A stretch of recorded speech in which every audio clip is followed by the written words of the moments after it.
Chers élèves, assalamu alaikum wa rahmatullahi wa barakatuh.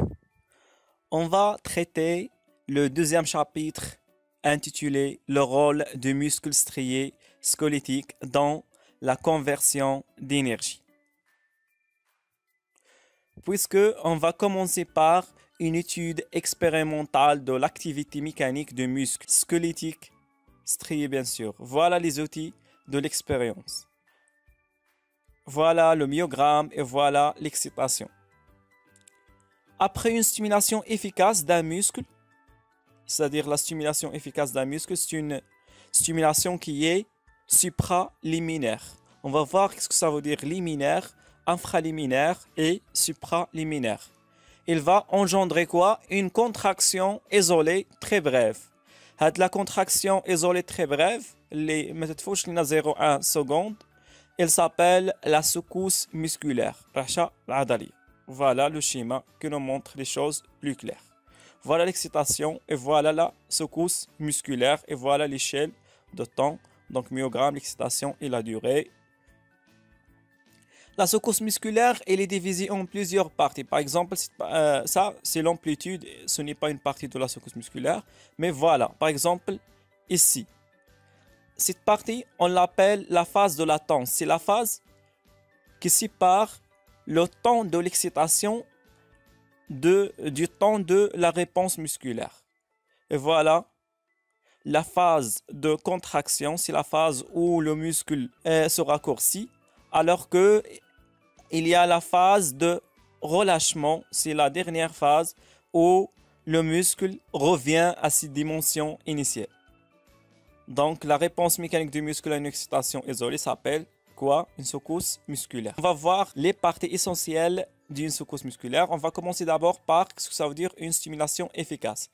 Ou bien seuil de stimulation. C'est la rhéobase. C'est l'intensité minimale nécessaire pour déclencher une contraction musculaire. C'est-à-dire, si nous avons une stimulation inférieure à la rhéobase, on ne va pas voir une excitation ou bien une réponse musculaire.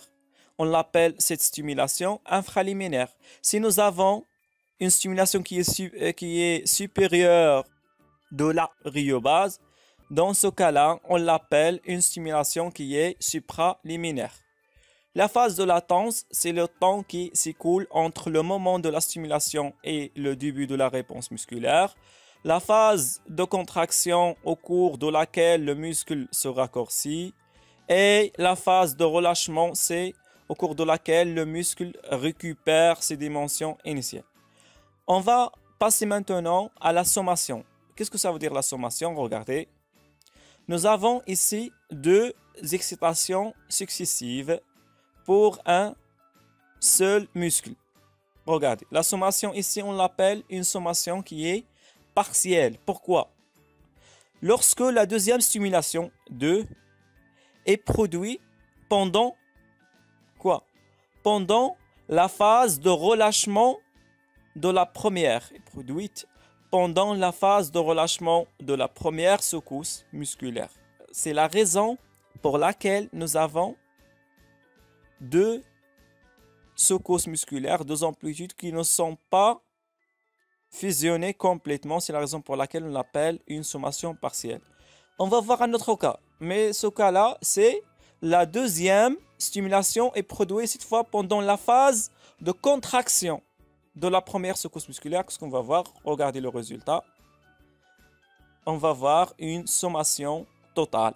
Sitôt lorsque la deuxième stimulation est produite pendant la phase de contraction de la première secousse musculaire. Passons maintenant à le résultat de exercer plusieurs stimulations successives sur un muscle strié. Regardez, ça c'est le cas d'une seule excitation ou bien d'une seule stimulation.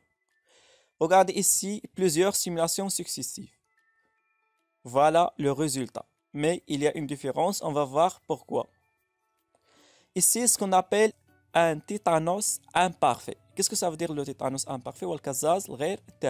C'est chaque excitation se produit pendant la phase de relâchement de la secousse musculaire.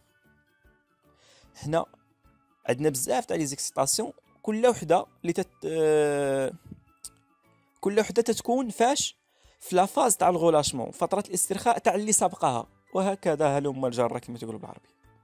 On va obtenir une secousse qui fusionne, des secousses qui fusionnent incomplètement. C'est le cas contraire ici. En revanche, qu'est-ce qu'on a dans le tétanos parfait?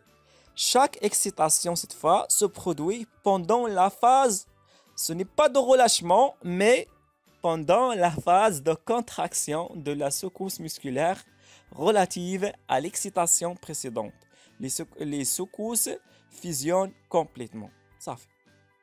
Passons maintenant à ce qu'on appelle la fatigue musculaire. Regarde. Si nous avons un muscle et après plusieurs stimulations efficaces, c'est-à-dire sans supraliminaire, sans dépasser le rhéobase, égale au dépasse rhéobase, répétitive et rapprochée dans le temps, on remarque que la réponse musculaire commence à changer.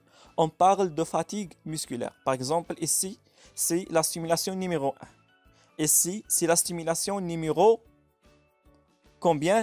Numéro 100. Les changements on va les voir. On va commencer. Cette fatigue se manifeste par le temps de latence. Un temps de latence plus long. L'amplitude. L'amplitude هذه ماشي هذه صغيرة وهذه راه تبارك الله.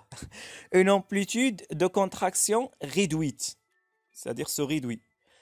Et le temps de relâchement, c'est une grande différence ici, comme vous voyez, un allongement de temps de relâchement. C'est ça la manifestation de la fatigue musculaire.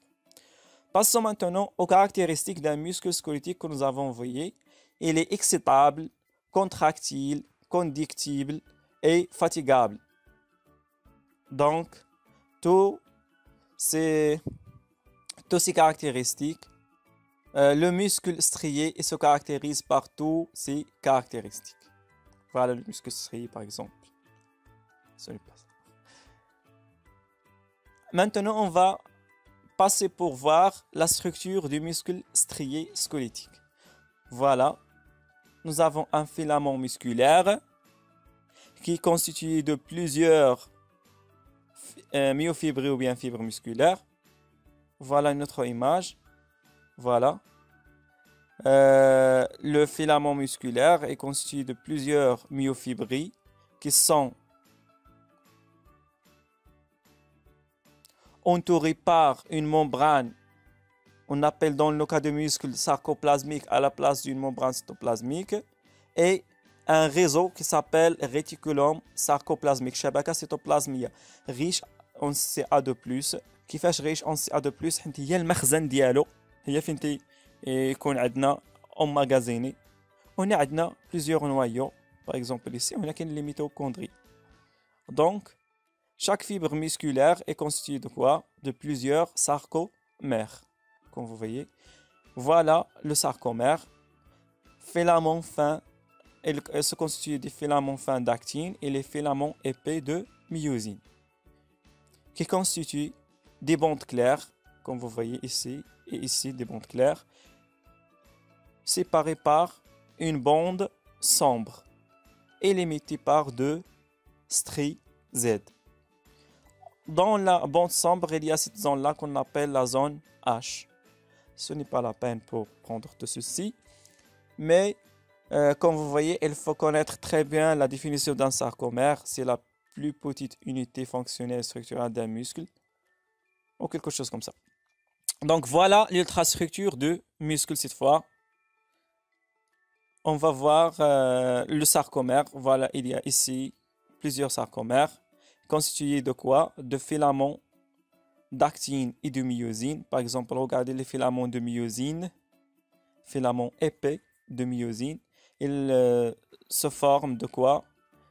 D'un bâtonnet et de tête, c'est-à-dire une tête qui est bilobée. Alors que l'actine, il est constitué de quoi? De trois protéines, la troponine, et les filaments de tropomyosine. Ici se fixe le Ca de plus et ces filaments de tropomyosine, ils masquent les sites de liaison de la myosine à l'actine. Maintenant, le plus essentiel qu'on va voir, c'est le mécanisme de la contraction musculaire. Voilà les changements qui se déroulent pendant la contraction musculaire. Voilà, ici, nous avons un fibre d'un muscle relâché, ici, un fibre d'un muscle qui est contracté. Voilà les schémas. Quels sont les changements qu'on va voir maintenant? Regardez la différence. D'abord, il y a rapprochement des deux strizèdes, raccourcissement du sarcomère, raccourcissement des bandes claires. Les bandes sombres ne changent pas de taille, et vers la fin, raccourcissement de la bande H, de la bande هذه ما تتبقاش. Ou parfois sa disparition, les quatre les plus importants. Voilà un GIF. Voilà un GIF qui nous montre les choses plus claires. Voilà, la contraction musculaire se fait comme ça. Passons maintenant aux conditions de la contraction musculaire. Regardez. D'après ce GIF, quelle est la condition nécessaire pour la contraction musculaire? Comme vous voyez ici, c'est la fixation de Ca2+, sur quoi? Sur la troponine, qui va déplacer la tropomyosine et le démasquage des sites de liaison de myosine à l'actine. Ça, c'est la première condition, Ca2+. Regardez la deuxième condition. C'est la fixation et l'hydrolyse de l'ATP. Et la fixation de l'ATP sur les têtes de myosine et son hydrolyse.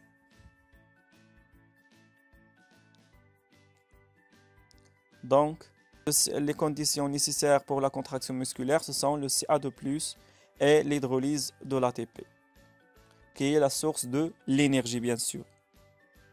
Maintenant, les étapes de la contraction musculaire. Après un examen national, voilà ces étapes. Tout ceci sont les étapes de la contraction musculaire.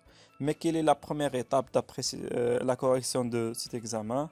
Et d'après ce que nous avons vu dans le cours, c'est ça. La libération de Ca2+,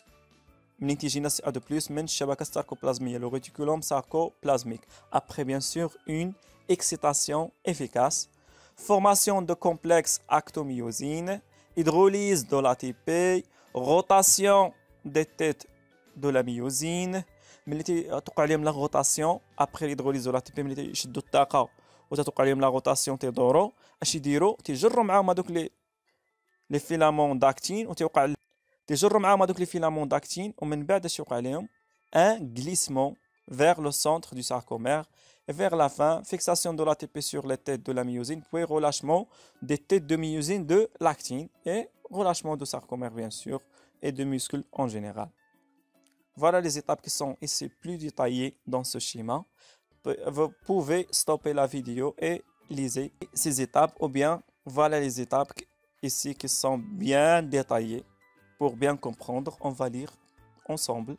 Sur l'action, il y a la première étape, c'est l'étape d'accrochement. Sur l'action d'une excitation efficace, le réticulum sarcoplasmique libère les ions Ca2+, dans le sarcoplasme bien sûr. Ces ions se fixent sur la troponine, entraînant le déplacement des tropomyosines et la libération ou bien le démasquage des sites de fixation des têtes de myosine sur l'actine, ce qui permet la formation du complexe actomyosine ou bien ce qu'on appelle aussi les ponts transversaux. La deuxième étape, c'est l'étape du glissement. Le complexe formé catalyse l'hydrolyse de l'ATP, fixé précédemment sur les étapes de myosine, fixé précédemment sur les têtes de myosine avec libération d'énergie nécessaire au pivotement. Le pivotement, il y a la rotation des têtes de myosine vers le centre des sarcomères.